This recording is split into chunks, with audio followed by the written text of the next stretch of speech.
ایمان لائے اور جو شخص چاہے وہ ایمان نہ لائے یعنی کافر ہو جائے۔ انا اعتدنا للظالمین نارا احاط بہم سرادقها کہ بے شک ہم نے تیار کیا ہے ظالموں کے لیے آگ کو، اور یہ وہ آگ ہے کہ جس کی کناتیں ان کو اپنے گھیرے میں لے لیں گی۔ وَيَسْتَغِيثُ يُغَاثُ بِمَاءٍ كَالْمُهْلِ يَشْوِي الْوُجُوهَ اور قیامت کے دن جب یہ فریاد کریں گے پانی کے لیے تو پھر ان کی فریاد رسی جو پوری کی جائے گی وہ ایسے پانی سے کی جائے گی کہ جو تیل کی تل چھٹ کی طرح ہوگا۔ تیل کی تل چھٹ کہہ لیجئے یا پگھلا ہوا جیسے تانبا ہوتا ہے اس جیسا وہ پانی ہوگا، اور وہ ایسا ہوگا کہ جس سے ان کے چہرے جھلس جائیں گے۔ بئس شراب، یہ کتنا برا پانی ہے، وساعت مرتفقہ، اور یہ کتنا برا ٹھکانہ ہے، کیسا برا ٹھکانہ جہاں پر یہ رہیں گے۔ اب یہ اللہ سبحانہ و تعالیٰ نے یہاں پہ ان لوگوں کا ذکر کر دیا جو کفر کرنے والے ہیں۔ ناظرین کرام، یہ صرف سمپل سادہ کفر نہیں ہے،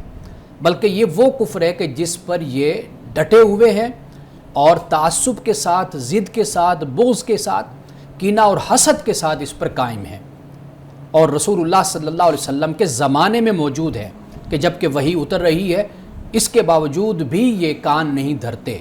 اور اسلام کی مخالفت اور دشمنی میں مصروف رہتے ہیں۔ اب اس کے مقابل جو ایمان والوں کا گروہ ہے، اللہ سبحانہ و تعالیٰ نے ان کا بھی یہاں پر ذکر کیا۔ فرمایا ان الذین آمنوا وعملوا الصالحات، بے شک وہ لوگ جو ایمان لائے اور اچھے کام کیے، انا لا نضیع اجر من احسن عملا، کہ بے شک اللہ تعالیٰ فرماتا ہے کہ ہم نہیں ضائع کرتے اجر ان کا جنہوں نے اچھے کام کیے۔ اولئک لہم جنات عدن تجری من تحتہم الانہار، یہ وہ لوگ ہیں کہ جن کے لیے اللہ تعالیٰ نے ہمیشہ کے باغات کو تیار کیا ہے، اور یہ وہ باغات ہیں جن کے نیچے نہریں بہتی ہیں۔ یحلون فیہا من اساور من ذہب ویلبسون ثیابا خضرا من سندس واستبرق متکئین فیہا علی الارائک، اور فرمایا وہاں ان کو سونے کے کنگن پہنائے جائیں گے اور وہ باریک اور دبیز موٹا ریشم کے سبز کپڑے پہنے ہوں گے، اور تختوں پر وہ ٹیک لگائے ہوئے بیٹھے ہوں گے۔ نعم الثواب، فرمایا کتنا یہ کیسا اچھا بدلہ ہے، وحسنت مرتفقہ، اور کیسی اچھی جگہ ہے یہ۔ یہاں پہ اختتام ہوتا ہے۔ ناظرین کرام، اب یہ بات مد نظر رکھیے کہ اللہ سبحانہ و تعالیٰ ضد کے ساتھ، یعنی ازداد جسے ہم کہتے ہیں کہ اپوزٹ چیز کو بیان کرتا ہے، اس سے اصل اس کی جو اہمیت ہے وہ واضح ہو جاتی ہے۔ یہ ایسے ہی ہے کہ جیسے ہم رات کا ذکر کرتے ہیں تو دن کا ذکر بھی کرتے ہیں، تو رات کا ذکر کرنے سے دن کی اہمیت واضح ہو جاتی ہے۔ اسی طرح ہم خوشحالی کا ذکر کرتے ہیں تو بدحالی کا بھی ذکر کرتے ہیں، ہم خوشی کا ذکر کرتے ہیں تو غم کا بھی ذکر کرتے ہیں، اسی طرح آسانی کا ذکر کرتے ہیں تو تنگی کا بھی ذکر کرتے ہیں۔ تو یہ ایک دوسرے کے اپوزٹ جب ایک بات کو بیان کیا جاتا ہے تو اس سے اس کا جو حسن ہے، خوبصورتی ہے، یا اس کی جو بدصورتی ہوتی ہے یا دکھ ہوتا ہے وہ زیادہ کھل کر سامنے آ جاتا ہے۔ تو اللہ سبحانہ و تعالیٰ یہاں پر جب کفر والوں کے عذاب کا اور ان کی سزا کا ذکر کرتا ہے تو ساتھ ہی اللہ سبحانہ و تعالیٰ ایمان والوں کا، عمل صالح کرنے والوں کا بھی ذکر کرتا ہے، اور یہ بتاتا ہے کہ اللہ قیامت کے دن ان کو کن نعمتوں سے نوازے گا۔ ناظرین کرام، ہمارے ساتھ رہیے گا، ملتے ہیں ایک بریک کے بعد۔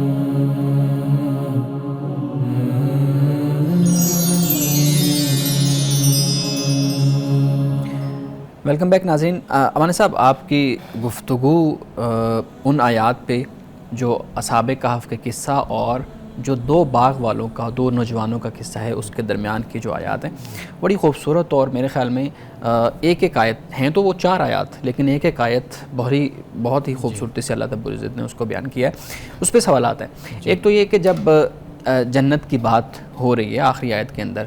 کہا گیا کہ جو ایمان لائے اور عمل صالح کرتے رہے ان کے لیے جنت کے باغات ہیں، اور پھر سونے کے کنگن ہیں، اور پھر تخت پہ بیٹھے ہوں گے۔ پوچھنا میں یہ چاہ رہا ہوں، اس سے پہلے والی آیت میں بھی جہنم کا جہاں پہ ذکر ہے، دوزخ کا ذکر ہے، اسی طرح سے پوچھنا میں یہ چاہ رہا ہوں کہ جب جنت اور دوزخ کی بات کی جاتی ہے تو ہمارے ہاں وہی چیزیں جو دنیا کے اندر نعمتیں یا سختیاں یا عذاب ہوتے ہیں، انہی چیزوں کو آخرت میں عذاب کے طور پہ دکھایا جاتا ہے۔ گرم پانی پینے کے لیے پیپ، لوہا یا تانبا وہ جلد کو جلا دیتا ہے، تو اسی طریقے سے بتایا جاتا ہے کہ وہ لوہا اور تانبا جو ہے نا وہ جلا کے ان کے جسم پہ لگایا جائے گا۔ جنت کی بات کریں تو وہاں پہ بھی یہ ہے کہ ان کو کھانے کے لیے اس طرح کی نعمتیں دی جائیں گی، تخت ہوں گے، سونے کے کنگن ہوں گے۔ تو بنیادی طور پہ ایک چیز ذہن میں آتی ہے کہ جنت اور دوزخ کے جو معاملات ہیں ان کو دنیا کی نعمتوں اور دنیا کے عذاب کے ساتھ کیوں وہ تشبیہ دی گئی ہے؟ کیا یہ انسان کے ذوق کے مطابق ہی اللہ رب العزت نے ان چیزوں کو ڈھالا ہوا ہے؟ دیکھیے، انسان جن دنیاوی سامان سے خوشی محسوس کرتا ہے اور جن سے وہ دکھ محسوس کرتا ہے، مصیبت اٹھاتا ہے، تو انہی طریقوں سے ہی اللہ پاک نے انسان کو یہ بات سمجھائی ہے۔ یعنی ایسا نہیں ہو سکتا نا، آپ دیکھیے کہ جس چیز سے آپ واقفیت ہی نہیں رکھتے، مثال کے طور پر آپ کی ساری زندگی اگر ایک ملک میں، ایک شہر میں گزری ہے، تو اگر کوئی ایسی بات آپ سے کہی جائے کہ جو آپ کے نہ تو ایکسپیرینس میں ہے، نہ آپ کے مشاہدہ میں ہے، نہ آپ کے کانوں نے سنا، نہ آپ نے سونگھا، نہ چکھا، نہ چھوا، کچھ بھی نہیں ہے، اگر اس کا ذکر آپ کے سامنے کیا بھی جائے تو اس کی تو کوئی اہمیت بھی آپ کے لیے نہیں ہوگی، وہ ادراک میں نہیں آئے گی، ادراک میں نہیں آئے گی، آپ کے تعقل میں نہیں آئے گی، آپ کو اس کی سمجھ نہیں آئے گی۔ تو جب سمجھ نہیں آئے گی تو واضح بات ہے کہ پھر اس چیز کی اس کا فہم بھی نہیں ہوگا، اہمیت بھی نہیں پھر ہوتی۔ تو اللہ سبحانہ و تعالیٰ نے در حقیقت جہنم ہو یا جنت، وہ انسان کو اس کی سطح پہ ایک بات کو سمجھایا ہے کہ یہ دیکھ لو، یہ جہنم ہے، دنیا میں یہ تکلیف ہوتی ہے تو تم سے برداشت نہیں ہوتی، تمہارے لیے ضد کا باعث ہوتی ہے۔ اور اسی طرح جنت کا معاملہ ہے کہ جنت میں، دنیا میں یہ نعمتیں ہوتی ہیں کہ جن سے تم خوش ہو جاتے ہو، جب تمہیں یہ آسانیاں، یہ سہولتیں، یہ خوشحالی، یہ امیری، یہ دولت تمہیں ملتی ہے تو کس طریقے سے تم خوش ہو جاتے ہو کہ بھئی یہ مجھے مل گیا ہے، اور یہ تمہاری کامیابی کا معیار ہوتا ہے۔ تو اسی طرح اللہ سبحانہ و تعالیٰ نے، لیکن ایسی بات نہیں ہے کہ قرآن نے فقط اتنی بات کہی ہے، نعمتوں کا ذکر ہوا تو اللہ نے یہ بھی ذکر کیا کہ ایسی بھی نعمتیں ہیں کہ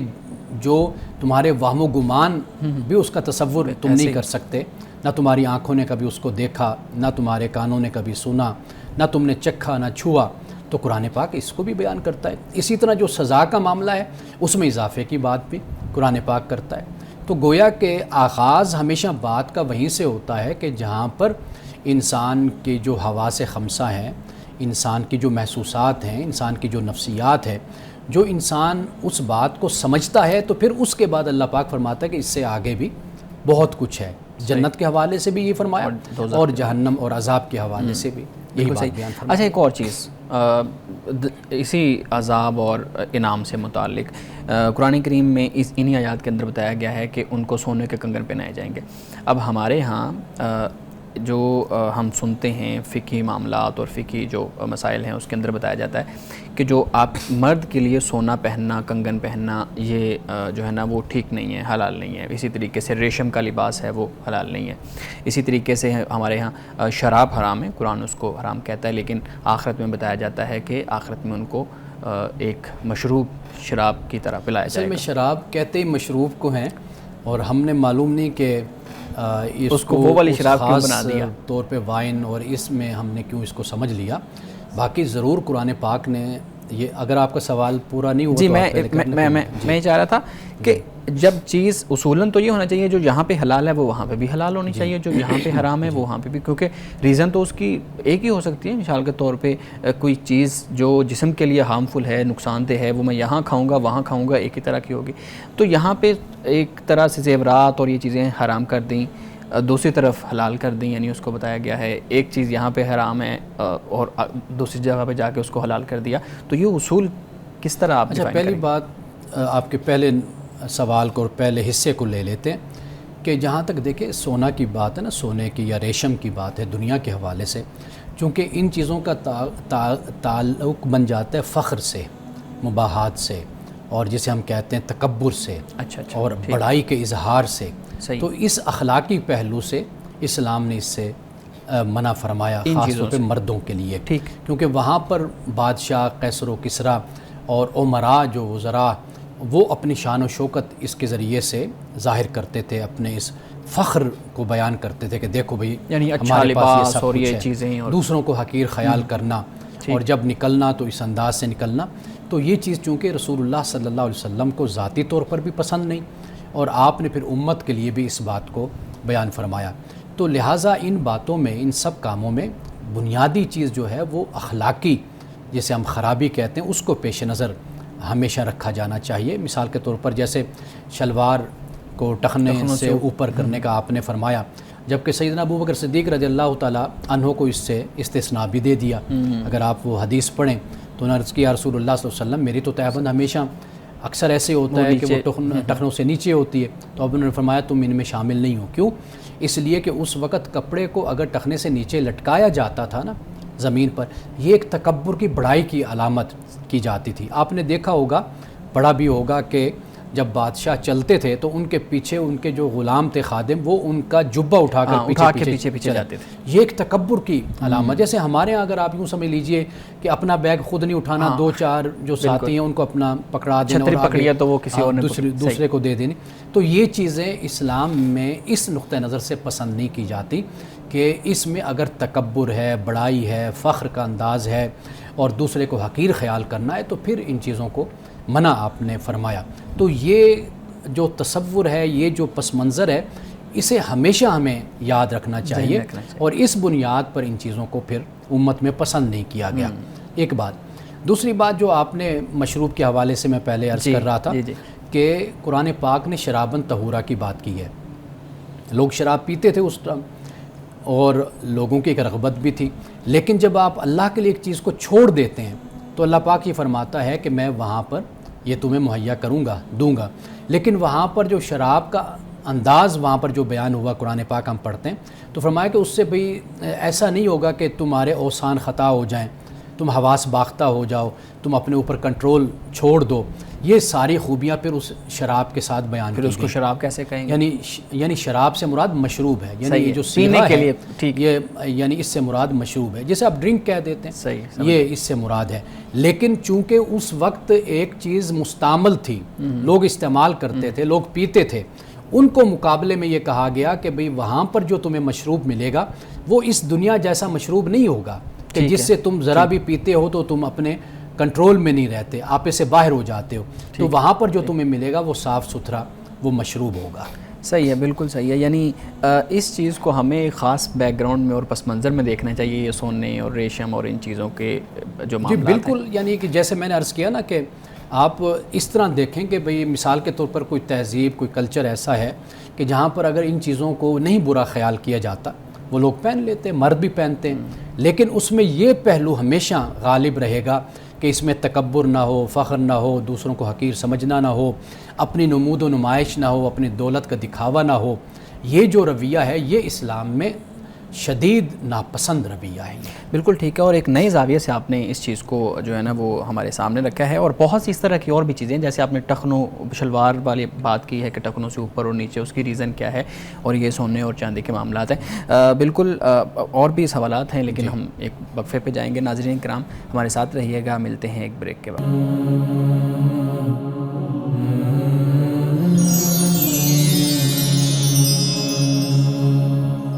ویلکم بیک ناظرین. اچھا شارق، آپ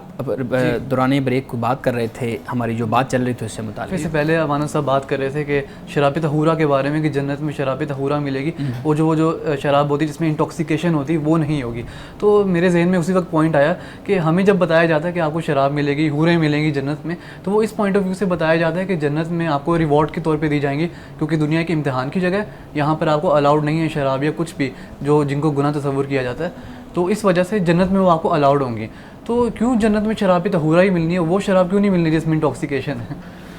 دیکھیے پہلی بات تو یہ ہے کہ جو آپ نے لفظ استعمال کیا کہ جس سے نشہ انسان کو ہوتا ہے، تو نشہ ہونا اور انسان کا آؤٹ آف کنٹرول ہونا اور نارمیلٹی کھو دینا اپنی، تو یہ کوئی پسندیدہ چیز تو دنیا میں بھی نہیں ہے کہ انسان اس کو ہرگز پسند نہیں کرتا. ہر جگہ پہ پر مزہ تو آتا ہے، مزہ تو آتا ہے. اب جو معاملہ ہے وہ ایک علیحدہ چیز ہے. اب اللہ تعالیٰ ایسے تجربے سے بھی بچائے کہ ایک حرام چیز کے قریب انسان جائے. لیکن اصل جو بات ہے وہ یہ ہے کہ دنیا میں انسان ایک چیز کو چھوڑتا ہے، اللہ پاک کا جو وعدہ ہے وہ یہ ہے کہ اس سے اللہ بہترین چیز انسان کو دیتا ہے. یعنی اگر دنیا میں انسان ایک دنیا کی شراب کو، وائن کو، جو بھی آپ اس کو نام دیں، اس کو اگر آپ چھوڑتے ہیں، کیوں چھوڑتے ہیں؟ اللہ کے خوف سے کہہ لیجیے، اللہ کی محبت سے کہہ لیجیے، اللہ کے حکم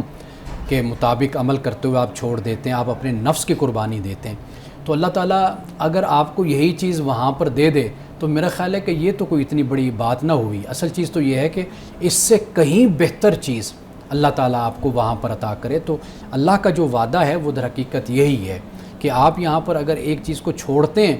اللہ کی محبت میں اور اس کے حکم کے مطابق, تو اللہ تعالیٰ وہی چیز آپ کو ایسے بہترین طریقے سے وہاں پر دے گا کہ جس کا آپ تصور بھی نہیں کر سکتے کہ یہ نعمت ہے کہ جو اللہ تعالیٰ آپ کو آخرت میں عطا کرنے والا ہے. بالکل صحیح ہے, بالکل ٹھیک ہے. شارق, میرے پاس مزید سوالات ہیں لیکن میرے خیال میں اب آپ اپنے سوال رکھیے گا مانی صاحب کے سامنے. جی بالکل, میں سوال کرتا ہوں. تو ہمارے ہاں یہ دیکھا جاتا ہے, میں نے اکثر طور پہ نوٹ کیا کہ پاکستان میں جو والدین ہیں وہ اپنے کسی نہ کسی بچے کو مدرسے میں ضرور بھیجتے ہیں. وہ کہتے ہیں کہ ان کا کوئی بچہ ہے, ان کا شوق ہوتا ہے کہ کوئی نہ ان کا ایسا بچہ ہو جو دینی تعلیم بھی حاصل کرے. یعنی کہ ان کی فائنینشیل مجبوری بھی نہیں ہوتی, فائنینشیلی اچھے بڑے اسٹیبل ہوتے ہیں, اور کچھ بچے ایون کہ ان کے اسکول میں بھی پڑھ رہے ہوتے ہیں, یعنی کہ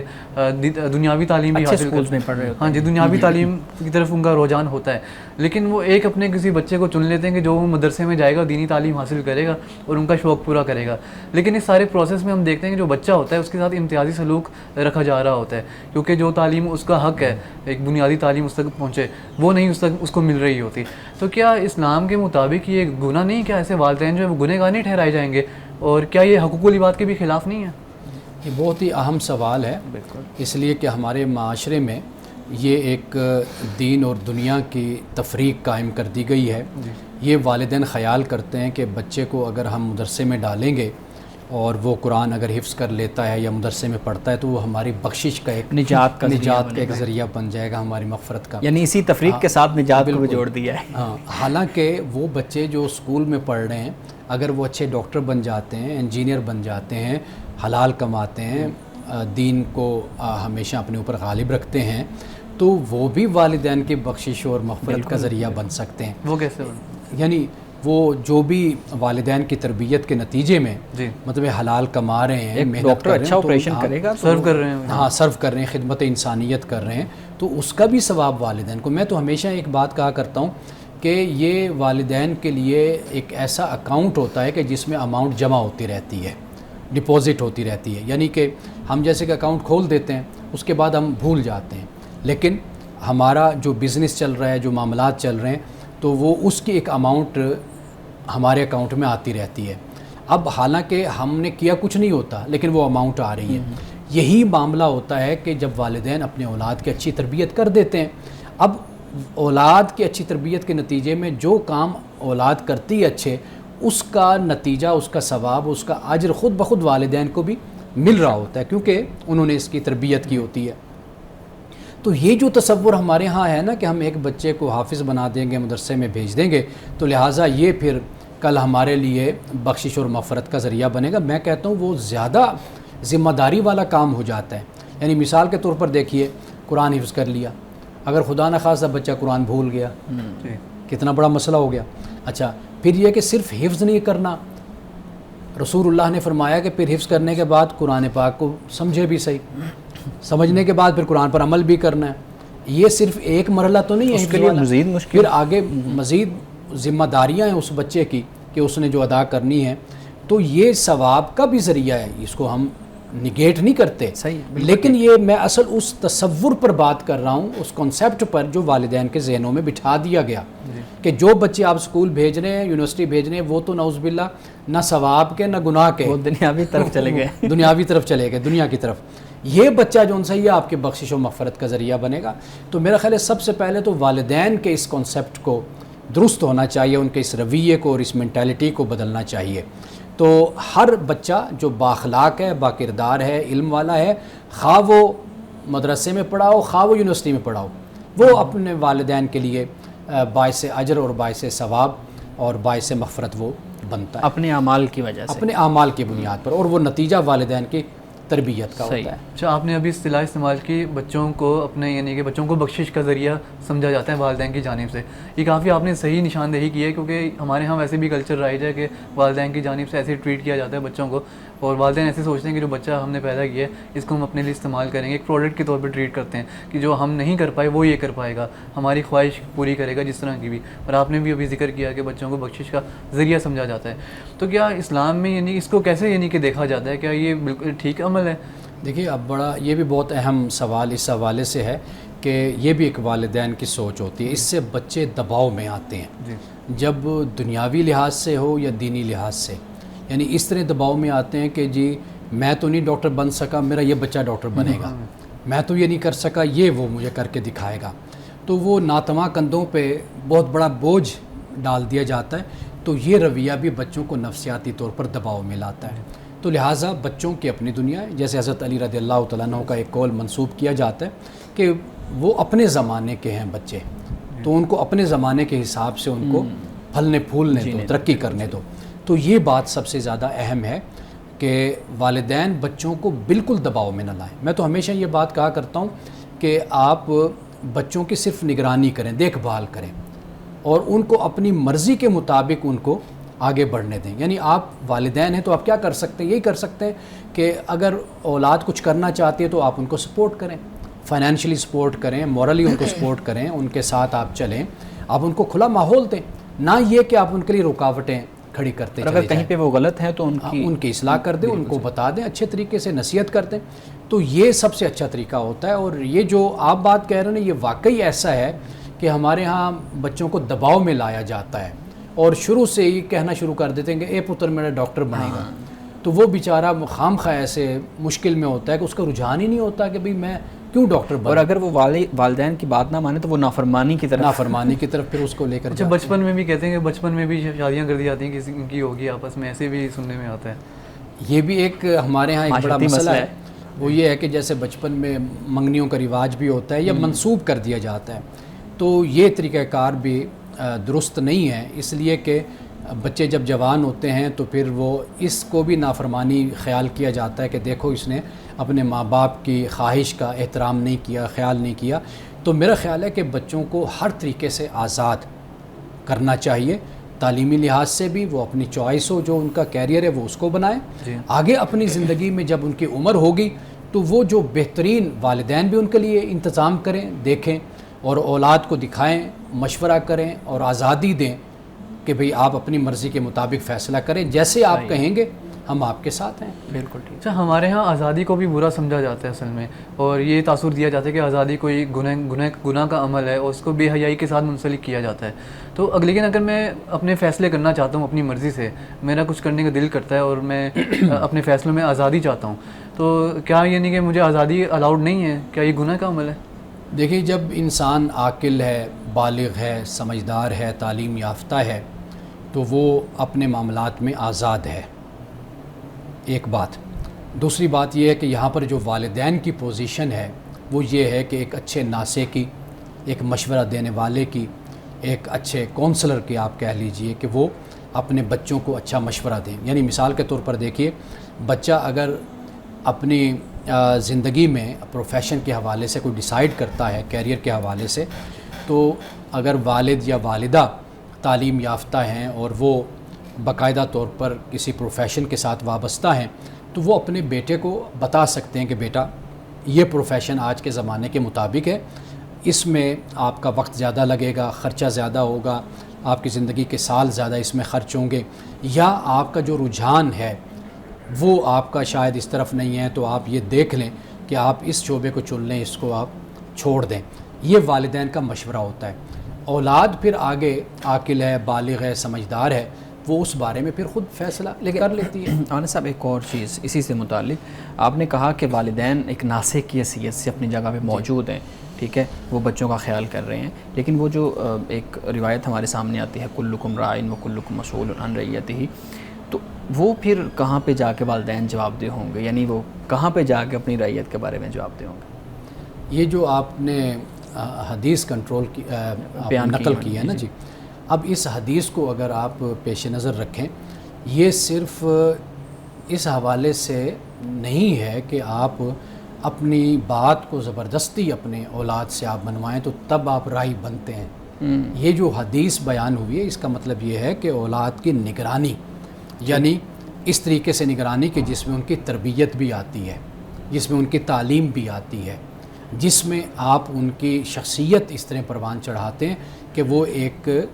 اچھے شہری اور ایک اچھے انسان بنتے ہیں۔ راعی وہی ہوتا ہے نا، یعنی مثال کے طور پر چرواہا کو عربی زبان میں رائی کہا جاتا ہے. اب وہ کس طریقے سے اپنی بھیڑوں کو ہر طرح کے نقصان سے، اذیت سے، تکلیف سے ان کو بچاتے ہوئے ان کی خوراک کا بھی انتظام کرتا ہے اور ان کو بڑے خیال کے ساتھ ان کو لے کر چلتا ہے. تو اصل میں رائی وہ ہوتا ہے. ہمارے ہاں والدین جب اپنے بچوں کی تربیت میں کوتاہی کرتے ہیں نا، اور پھر جب بچے ایک خاص عمر میں پہنچ کر جب اپنی مرضی کرنے کی کوشش کرتے ہیں، پھر ان کو مذہب بھی یاد آتا ہے، پھر ان کو اخلاقیات بھی یاد آتی ہے، اور پھر ان کو اپنا والدین ہونا بھی یاد آتا ہے. تو یہ آغاز سے والدین کا ایسا رویہ اور طریقہ ہونا چاہیے کہ جو اپنی اولاد کی تربیت کے معاملے میں کوئی خانہ خالی نہ چھوڑیں، اس طریقے سے لے کر چلیں. تو میرا خیال ہے کہ اگر تربیت صحیح ہو تو پھر والدین کو ضرورت بھی پیش نہیں آتی کہ وہ اپنی اولاد کے ساتھ کسی معاملے میں کوئی محاذ بنا کر کھڑے ہوں. یہ وہاں پر نوبت آتی ہے جہاں پہ شروع سے مشورہ نہیں، دوستی نہیں، تعلق نہیں، تربیت نہیں، تو پھر یکدم پتہ چلتا ہے کہ اب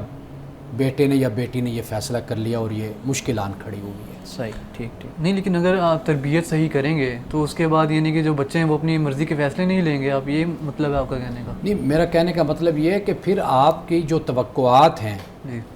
یعنی اپنی اولاد کے بارے میں، جب آپ اچھے طریقے سے اولاد کے ساتھ چلتے رہتے ہیں تو پھر اولاد کو پوری سمجھ بھی ہوتی ہے کہ والدین کی خواہش یا والدین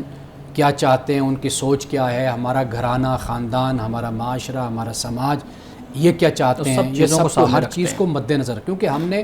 رہنا اسی پلانٹ پہ ہے نا، کسی اور جگہ تو نہیں جانا، یہاں پر ہی رہنا ہے. تو وہ مل جل کر پھر ایک صورتحال بنتی ہے. جب والدین اور اولاد میں تفریق پیدا ہو جائے نا، ڈسٹینس آ جائے، تو وہاں پر پھر یہ ہوتی ہے کہ اولاد اس بغاوت کا مظاہرہ کرتی ہے کہ جس میں پھر وہ کسی چیز کو نہیں دیکھتی، پھر ہر چیز کو ضد میں اور انا میں پھر ملیا میٹ کرتی ہوئی گزرتی چلی جاتی. یہ میرا اصل میں کہنے کا مقصد. بالکل ٹھیک. ناظرین کرام، یہاں پہ ایک بریک کا وقت ہو جاتا ہے، ہمارے ساتھ رہیے گا.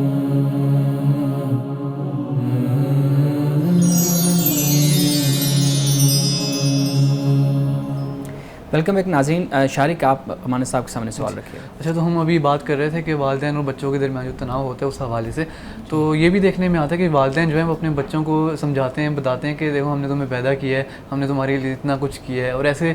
تاثر پیدا کرتے ہیں جیسے احسان کیا انہوں نے، اور کہا بھی جاتا ہے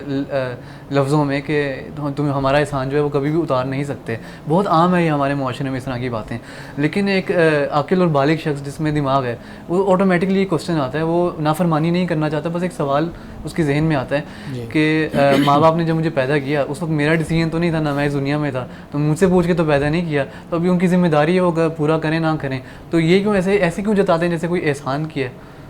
اچھا، ایک بات تو یہ ہے کہ جو احسان کرنے والا ہے اس کو احسان جتانا نہیں چاہیے. کسی بھی صورت اہم بات یہ ہے، اور خاص طور پر والدین کو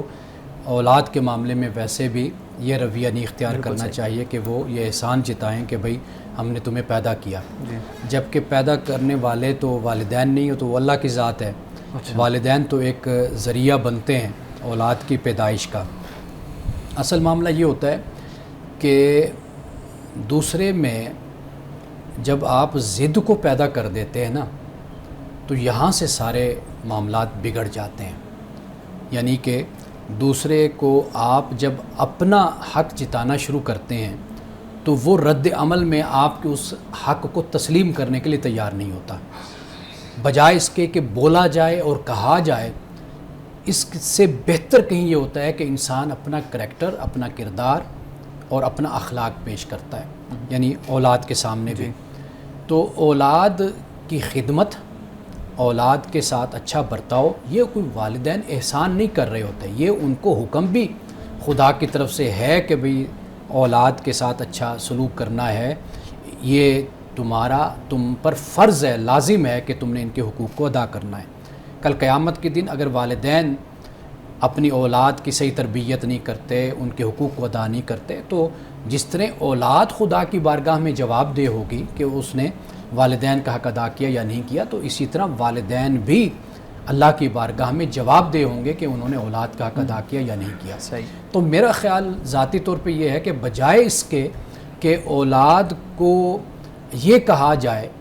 بلکہ اولاد کے دل میں والدین کے لیے یہ عزت اور یہ احترام ہو کہ وہ خود اس بات کو مانے، تسلیم کرے کہ بھئی یہ میرے والدین ہیں. دیکھیے سب سے بڑا حق انسان پر اگر ہے تو وہ خدا کی ذات کا ہے، بالکل بالکل، کہ انسان دنیا میں آیا، پیدائش ہوئی،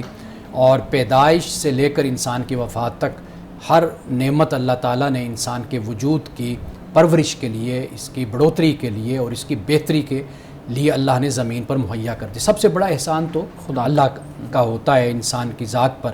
اور پھر اس کے بعد انسان کے والدین جو اس کی پیدائش کا ذریعہ بھی بنتے ہیں، اس کی تربیت اور تعلیم کا ذریعہ بنتے ہیں، تو والدین کو اپنی ذمہ داری بہتر طریقے سے ادا کرنی ہے،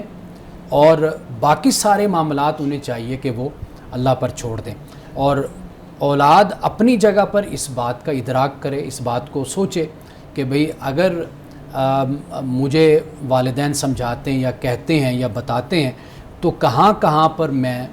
غلط ہوں، کہاں کہاں پہ میری بہتری اس میں ہے کہ جو مجھے والدین، واضح بات ہے کہ عمر میں بھی بڑے ہیں، علم میں بھی بڑے ہیں، تجربہ بھی ان کا زیادہ ہے، تو وہ مجھے جو باتیں سمجھاتے ہیں، تو میرا خیال ہے کہ اگر اس طریقے سے دونوں طرف سے بہترین رویہ ہو تو پھر ایک اچھی ریلیشن شپ، ایک اچھا تعلق جو ہے وہ گھر میں رہتا ہے، اور گھر کا ماحول بھی پھر بہتر ہوتا ہے۔ لیکن آپ والدین کی ذمہ داری کو احسان کیسے کہیں گے؟ کیونکہ احسان کا جو مطلب ہے وہ تو یہ ہے کہ آپ کسی کو کچھ او نہیں کرتے لیکن پھر بھی آپ اس کے لیے کچھ کر رہے ہیں، یہ احسان ہے۔ لیکن ماں باپ جو ہیں ان کی تو ذمہ داری ہے باقاعدہ، کیونکہ انہوں نے خود، یعنی کہ آپ کہہ رہے ہیں اللہ نے ذریعہ بنایا، ٹھیک ہے، لیکن فیصلہ تو انسانوں نے لیا نا، کہیں نہ کہیں وہ ذمہ دار ہیں۔ ہم پوری طرح تو نہیں کہہ سکتے کہ اللہ نے ہی کیا ہے، سب کچھ اللہ کر رہا ہے، کوئی بات نہیں، بالکل نو ڈاؤٹ، لیکن انسانوں کا بھی ایک رول ہے۔ دیکھیں میں نے پہلے بات ایک کہی، فرائض کی بات یعنی پہلے میں نے فرض کی بات کی نا، اور میں نے یہ جملہ بھی بولا ہے کہ کوئی احسان، ہم اس معنی میں بول رہا ہوں کہ جو ہم اپنی اردو زبان میں کہتے ہیں کہ بھئی بڑا احسان پہ کوئی احسان نہیں کیتا، تو میں اس معنی میں لے رہا ہوں کہ والدین کی تو ذمہ داری ہے، اس میں کوئی شک نہیں ہے، ان کو بہتر طریقے سے ادا کرنا ہے، اور اپنی طرف سے رب کی بارگاہ میں سرخرو ہونا ہے کہ میں نے اپنی طرف سے پوری کوشش کی، باقی اے اللہ تو، کئی دوست میرے پاس آتے ہیں اپنی اولاد کے بارے میں مشورہ کرتے ہیں، میں انہیں ہمیشہ ایک بات کہتا ہوں کہ بھئی آپ اپنا جو آپ کا جو فرض ہے آپ اس کو بہتر طریقے سے ادا کیجئے، باقی اللہ کی بارگاہ میں دعا کیجئے کہ اللہ تعالیٰ مزید توفیق عطا فرمائے اور ہدایت عطا کرے۔ بالکل صحیح ہے۔ اچھا مولانا صاحب، اب ہمارا وقت ہوا چاہتا ہے آج کی حدیث کا، تو آپ آج کی حدیث بیان کیجیے۔ آج کی یہ بڑی اہم حدیث ہے۔ رسول اللہ صلی اللہ علیہ وسلم کے ایک صحابی بیان کرتے ہیں کہ ہم آپ کے پاس بیٹھے ہوئے تھے تو آپ نے وضو کا پانی منگوایا، اور اس میں پھر آپ نے ہاتھ ڈالے اپنے دست مبارک، اور پھر آپ نے وضو کیا، اور جب وہ پانی بچ گیا وضو کا پانی تو ہم نے اس کو پی لیا۔ تو رسول اللہ نے، صحابہ کہتے ہیں کہ ہم سے پوچھا کہ یہ تم نے ایسا کیوں کیا کہ جو وضو کا پانی بچا تھا وہ تم نے پی لیا؟ تو وہ کہنے لگے، عرض کی یا رسول اللہ صلی اللہ علیہ وسلم، یہ ہم نے اس لیے کیا کہ ہم اللہ اور اس کے رسول سے محبت کرتے ہیں۔ تو آپ نے اس موقع پہ کیا فرمایا؟ آپ نے فرمایا کہ اگر تم چاہتے ہو کہ تم اللہ اور رسول کے محبوب بن جاؤ، یعنی تم تو محبت کرتے ہو، اور تم اگر یہ چاہتے ہو کہ اللہ اور رسول بھی تم سے محبت کریں، تو پھر یہ کام کیا کرو۔ پہلا کام فرمایا کہ جب تم کو امانت دی جائے، سونپی جائے، تو اس کو پھر ادا کرو، یعنی صحیح اچھے طریقے سے، اور جب بات کرو تو سچ بولو، اور جو لوگ تمہارے پڑوس میں ہیں ان کے لیے اچھے پڑوسی تم ثابت ہو، یعنی عملی طور پر اپنے آپ کو ایک اچھا مسلمان بنانا۔ یہ در حقیقت اللہ اور اس کے رسول محبت کرنے والے ہوتے ہیں پھر ایسے شخص سے کہ جو اپنے اندر یہ خوبی پیدا کر لیتا ہے۔ یعنی صرف یہ بات نہیں ہے کہ ہم زبان سے کہتے رہیں، یا پانی وضو کا پی لیا ہم نے، یا کوئی اور ہم نے اپنے لیے تبرک خیال کر لیا، نہیں، بلکہ اللہ اور اس کے رسول کا محبوب بننا، اس کا تقاضا یہ ہے کہ ہم اپنے آپ کو ایک اچھا مسلمان بنائیں، ایسا مسلمان کہ جو جب ہمیں کوئی امانت دے تو ہم اس کو ویسی کی ویسی امانت اس کے سپرد کر دیں، یا پھر ہم جب بولیں تو سچ بات کریں، اور اپنے پڑوسی کا ہم خصوصی طور پہ خیال رکھیں اور اس کے ساتھ ہم اچھا سلوک کریں۔ آپ نے مدلل انداز کے اندر آج کی جو آیات تھی ان کا منشا اور ماوا بیان کیا اور سوالات کے جوابات دیے۔ Thank you so much again, بہت شکریہ شارک آپ کے وقت کا۔ ناظرین کرام، ہمارے پروگرام کا وقت ختم ہو گیا ہے، اس دعا کے ساتھ اپنے پروگرام کا اختتام کریں گے۔ اللہ رب العزت حسن کلام اور تاثیر کلام عطا فرمائے، ہماری زبان کے گروں کو کھول دے اور سننے والوں تک خیر کا پیغام پہنچے۔ اجازت دیجیے، خدا حافظ۔